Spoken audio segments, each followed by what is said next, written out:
बनारस के एक पुराने मोहल्ले में एक वृद्ध ब्राह्मण रहते थे, पंडित चंद्रधर शास्त्री। उम्र लगभग 70 के आसपास, पतला दुबला शरीर, झुकी हुई पीठ, लेकिन चेहरा तेजस्वी। उनकी सबसे बड़ी पूंजी थी उनका तानपुरा, उनका रियाज और उनकी एकांत संगीत साधना। उन्होंने जीवन भर शास्त्रीय संगीत का अभ्यास किया था। राग रागनियों के इतने गहरे झाता बन चुके थे कि उनके स्वर साधक की आत्मा को छू लेते थे। परंतु अफसोस कि उन्हें कभी वह मान सम्मान नहीं मिला जिसके वे अधिकारी थे। वे किसी दरबार में नहीं गए, न ही शिष्यों की कतार बनाई। उनका विश्वास था, संगीत आत्मा की वाणी है, यह प्रदर्शन नहीं, आराधना है। उनके बेटे ने इस जीवन से ऊबकर पिता से नाता लगभग तोड़ लिया था। नौकरी के लिए कलकत्ता चला गया और फिर लौटकर नहीं आया। पत्नी वर्षों पहले चल बसी थी। अकेलेपन में चंद्रधर का एकमात्र साथी बन गया था तानपुरा।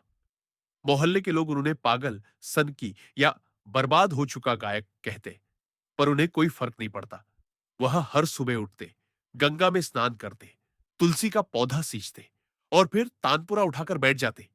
भीम पल्लासी, दरबारी मालकोस में डूबे रहते। एक दिन उनके जीवन की एक रस्ता टूटी। एक युवक आया, गोरा रंग, बुद्धिमान चेहरा, आंखों में श्रद्धा। नाम था शरद कुमार, बनारस विश्वविद्यालय का संगीत का छात्र। उसने प्रणाम कर कहा, गुरुदेव, मैंने सुना है आप रागों के सच्चे साधक हैं। मुझे शुद्ध गायन सीखना है। आपकी शरण में आया हूं। शास्त्री जी ने युवक को ध्यान से देखा। वर्षों से उनके पास कोई नहीं आया था। फिर भी उन्होंने पूछा, क्या तुम नाम कमाना चाहते हो या आत्मा से संगीत गाना चाहते हो? शरद ने बिना झिझक उत्तर दिया, गुरुदेव, मैं संगीत को जानना चाहता हूं, भीतर तक महसूस करना चाहता हूं। शास्त्री जी ने मुस्कुराकर कहा, तो आओ, लेकिन यहां तुम्हें मंच नहीं मिलेगा, ताली नहीं बजेगी और कोई पुरस्कार नहीं मिलेगा। यहां सिर्फ स्वर मिलेगा, शुद्ध, आत्मा से निकला हुआ स्वर। इस प्रकार शरद का शिष्यत्व आरंभ हुआ। वह हर सुबह आता, छटाई पर बैठता और शास्त्री जी की गायन साधना को मौन भाव से सुनता। कभी कभी शास्त्री जी स्वर बीच में रोककर व्याख्या करते, कभी केवल एक ही स्वर पर घंटों अभ्यास करते। स्वर में अगर आत्मा न हो तो वह शोर है, लेकिन आत्मा से निकला स्वर मौन में भी गूंजता है, वह कहते। शरद का मन पूरी तरह उस साधना में रम गया। मोहल्ले में लोग ताना मारते, इतनी पढ़ाई लिखाई करके अब इस बूढ़े पगले के पीछे पड़ा है। मगर शरद को उन बातों से कोई मतलब नहीं था। एक दिन शास्त्री जी बीमार पड़ गए। बुढ़ापा और उपेक्षा ने शरीर को थका दिया था। शरद ने उनकी सेवा की, दवा, खाना, सफाई, जैसे कोई पुत्र करता है। कुछ दिनों में वे स्वस्थ हो गए। अब वे पहले से अधिक आत्मीयता से शरद को सिखाने लगे। शरद ने धीरे धीरे कई दुर्लभ रागों में निपुणता प्राप्त की। एक दिन विश्वविद्यालय में शास्त्रीय संगीत प्रतियोगिता आयोजित हुई।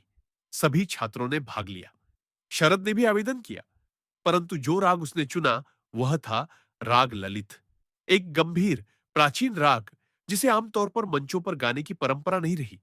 उस दिन सभागार खचाखच भरा था। जब शरद मंच पर पहुंचा तो कुछ लोग मुस्कुराए। यह तो वही लड़का है जो एक पागल बूढ़े से संगीत सीखता है।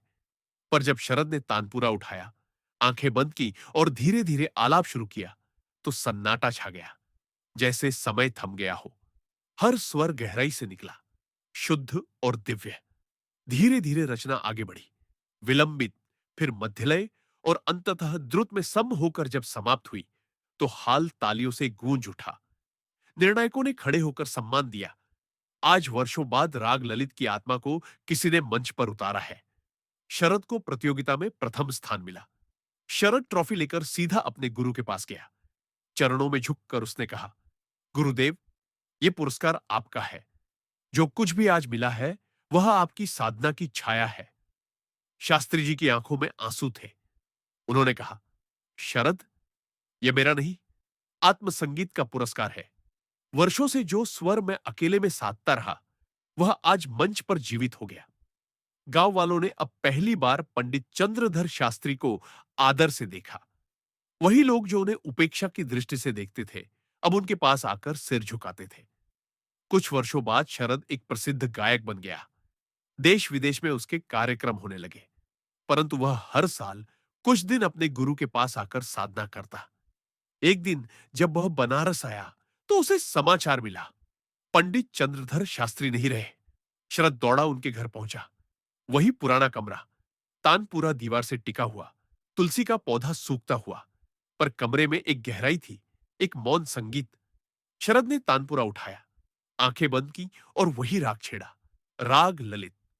आज वह अकेला गा रहा था, पर उसे लग रहा था कि तानपुरे की हर तान के साथ उसके गुरु की आत्मा भी गा रही है।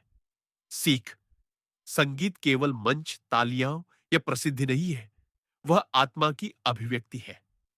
जो स्वर आत्मा से निकलता है, वह अमर होता है।